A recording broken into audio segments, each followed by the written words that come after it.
Hello friends, स्वागत है हमारे यूट्यूब चैनल में आपका। एसएससी कांस्टेबल जीडी 2021 नई भर्ती आ रही है, तैयारी कर रहे हैं। बहुत सारे हमारे साथी जो हैं वो वर्दी की इस दौड़ में नए शामिल हो गए हैं। हर साल आपको पता है कितने ही कैंडिडेट 10वीं पास करके इस मेले में शामिल हो जाते हैं।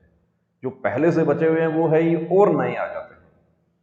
सिलेक्शन का जो रेशियो है वो बहुत कम है क्योंकि वैकेंसी बहुत कम आती है। अब कुछ देखिए जेन्युइन पॉइंट्स हम डिस्कस करेंगे कि जैसे आर्मी की भर्ती होती है, आर्मी में सिपाही की भर्ती होती है, आर्मी जीडी है, चाहे टेक्निकल है, आर्मी ट्रेड्समैन है या आर्मी क्लर्क है। तो आर्मी के जो आर्मी में जो सेवारत लोग हैं उनको, उनके बच्चों को रिलैक्सेशन मिलता है, उनको बोनस मिलता है, उनको उनको छूट मिलती है। बहुत सारे छूट के क्राइटेरियाज हैं उसमें।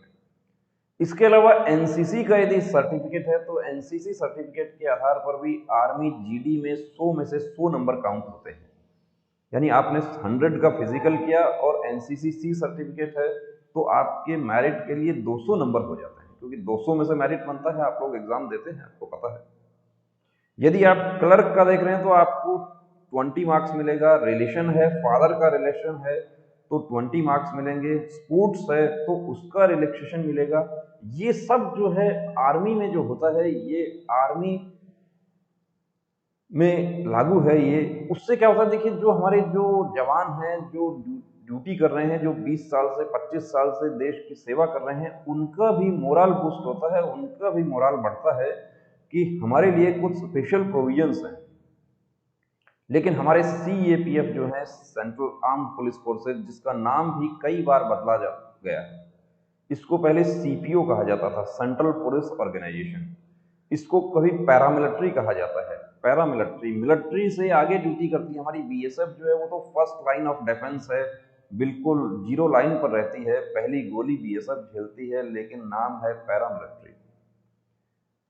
पेंशन और वो बाकी सुविधाएं जो है उनमें तो देखिए हमारा पैरामिलिट्री पहले से ही पीछे है, उनकी हम बात नहीं करेंगे। उनके लिए तो बहुत बड़े बड़े ऑर्गेनाइजेशन बने हुए हैं। एक्स पैरामिलिट्री फोर्स एसोसिएशन, एक से एक आईजी डीआईजी रैंक के अफसर जो हैं वो रिटायर होके एसोसिएशन बना लिए।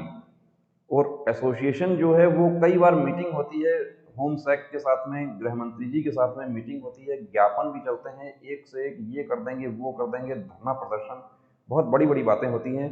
लेकिन जो हमारा एक छोटा सा पॉइंट है कि जो हमारे सीएपीएफ के जो हमारे जवान हैं, हमारे एसओज हैं, हमारे जो लोग सीएपीएफ में हैं, उनके बच्चों को रिलैक्सेशन क्यों नहीं मिलता, उनके बच्चों को बोनस नंबर क्यों नहीं मिलते? क्या वो देश के लिए नहीं लड़ते हैं? उनके लिए से सिर्फ एक प्रावधान है कि कंपैशनेट अपॉइंटमेंट होता है, कंपैशनेट ग्राउंड पे उनकी कुछ वैकेंसी जो है वो अलग से आती है। कंपैशनेट ग्राउंड क्या है कि कोई यदि सेवा के दौरान शहीद हो जाता है तो उसके बच्चों के लिए कुछ वैकेंसी ये क्रिएट करते हैं। और उसमें भी मैं आपको बता दूं कि उसमें भी पूरा प्रोसेस होता है, फिजिकल, सीना वगैरह सब कुछ कंप्लीट होता है उसमें भी। यहाँ बड़ी विडंबना है। ये देखिए, मुझे बड़ा अफसोस हुआ जब मुझे इस बात का पता चला कि ये सब हमारी सेंट्रल पुलिस फोर्सेज हैं, सेंट्रल आर्म्ड पुलिस फोर्सेज जिसको कहा जाता है, उनको किसी प्रकार की छूट नहीं दी जाती है। इसके साथ ही एनसीसी की कोई छूट नहीं दी जाती है। क्यों एनसीसी, क्यों कोई कैंडिडेट जो है वो स्कूल में, कॉलेज में एनसीसी ऑप्ट करता है? सिर्फ केला खाने के लिए एनसीसी ऑप्ट करता है? नहीं। उसको एनसीसी का बेनिफिट कहीं ना कहीं नजर आता है कि मैं आर्मी में, मैं बीएसएफ में। अब बीएसएफ में भी देखिए, बीएसएफ जो सीएपीएफ है, हमारा सीएपीएफ पैरामिलिट्री जिसको कहा है, उसमें सब इंस्पेक्टर की भर्ती होती है, उसमें एनसीसी का बोनस मिलता है। उसमें सहायक कमांडेंट की भर्ती होती है, उसमें एनसीसी का बोनस मिलता है। लेकिन उसमें ट्रेड्समैन की भर्ती होती है, उसमें ड्राइवर की भर्ती होती है, उसमें माली की भर्ती होती है, उसमें वाटर विंग की भर्ती होती है, उसमें रेडियो ऑपरेटर की भर्ती होती है, उसमें कांस्टेबल जीडी की भर्ती होती है। उसमें एनसीसी का नंबर नहीं मिलता उसको। इसके लिए फाइट कौन करेगा? इसके लिए फाइट हमारा एनसीसी महानिदेशालय जो है उनको आगे आना चाहिए कि जो हमारे एनसीसी के जो अफसर हैं उनको आगे आना चाहिए। वो पत्र लिखें, गृह मंत्री जी को लिखें। जो हमारे साथी जिनको एनसीसी है, सी सर्टिफिकेट है, बी सर्टिफिकेट है, वो लोग आगे आए और नई भर्ती में यदि एनसीसी का मार्क्स नहीं आता है तो उसको चैलेंज करें। चैलेंज करने के लिए हमारी न्यायपालिका है उसके लिए। जो हमारे सीएपीएफ के जो रिटायर्ड लोग हैं या जो सीएपीएफ में जो सर्विंग है, उनके बच्चों को रिलैक्सेशन क्यों नहीं दिया जाता, उनके बच्चों को बोनस मार्क क्यों नहीं दिए जाते, उनका रिलेशन सर्टिफिकेट क्यों नहीं बनता, जबकि पहले बनता था। बीएसएफ में पहले बनता था, सीआरपीएफ में पहले बनता था। सीआरपीएफ ट्रेड्समैन में जो भर्ती होती थी, जब स्टेट वाइज भर्ती होती थी, वो ओपन भर्ती होती थी 2012 से पहले। उसमें नागालैंड में भर्ती है, राजस्थान का कैंडिडेट नागालैंड जाके भर्ती हो जाएगा। बेंगलुरु में भर्ती हो रही है, जम्मू का कैंडिडेट बेंगलुरु जाके भर्ती हो सकता था, लेकिन उसके बाद 2011 के बाद उसको कर दिया स्टेट वाइज की वैकेंसी जो है वो स्टेट वाइज रहेगी। अब उसमें भी हमारे जो सीएपीएफ के जो लोग हैं, जो चाहे सर्विंग हैं चाहे रिटायर्ड हैं, उनको कोई सहूलियत उसमें नहीं है। सीएपीएफ में एक सिपाही भर्ती होता है, 20 साल की उम्र में भर्ती होता है, वो 60 साल की उम्र में रिटायर होगा, 40 साल वो देश के लिए देता है, और वो अपने बच्चे को भर्ती करवाने के लिए वो बोनस मार्क्स जो है उसको नहीं मिलता है। तो वो 40 साल देने का उसको क्या मिला उसको, कि 40 साल वो अपने बच्चों से दूर रहा और अपने बच्चे को भर्ती करवाने के लिए बोनस नंबर भी नहीं मिल रहा। इसके लिए हमारे सीएपीएफ के जो एसोसिएशन बड़े बड़े बने हुए हैं, उनसे भी मैं अनुरोध करना चाहूंगा कि आप लोग जो आवाज उठाते हैं, जो ट्विटर पर जो अर्धसैनिक की आवाज बनाते हैं, उनसे भी मैं अनुरोध करना चाहूंगा कि इस आवाज को भी उठाएं, ये पॉइंट भी उठाएं। नई भर्ती अभी आ रही है, उसमें यदि 5 नंबर भी बोनस मिलता है हमारे सीएपीएफ के जो कार्मिक हैं उनके बच्चों को, या जो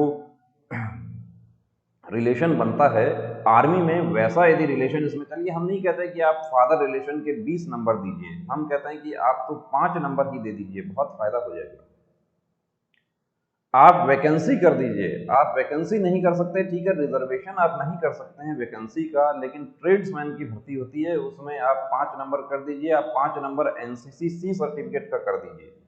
रेडियो ऑपरेटर की भर्ती होती है, आप 5 नंबर सी सर्टिफिकेट का, 3 नंबर बी सर्टिफिकेट का आप कर दीजिए, बहुत से हमारे साथियों को फायदा हो जाएगा। तो ऐसे बहुत सारे पॉइंट हैं, उसके लिए आप और हम मिलकर फाइट कर सकते हैं।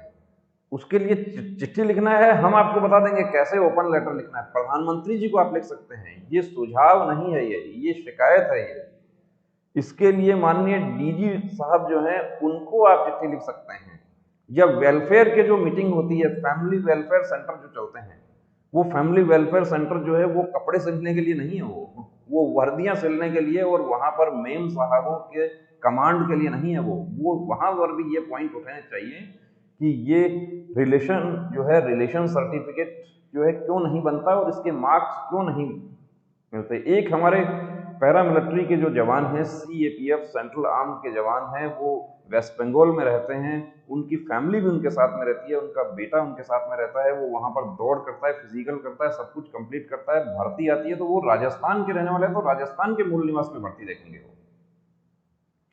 तो ये सब पॉइंट जो है, इनके लिए हमारे अफसर साहिबान जो है उनको आगे आना चाहिए, जो रिटायर्ड लोग हैं उनको भी आगे आना चाहिए, जो सर्विंग है उनको भी आगे आना चाहिए, ताकि जो 20 साल 30 साल 40 साल देता है एक जवान अपने देश के लिए, उसके बच्चे भी भर्ती हो जाएं और वो भी रिटायर होके अपना जीवन जो है वो चैन से गुजार सके।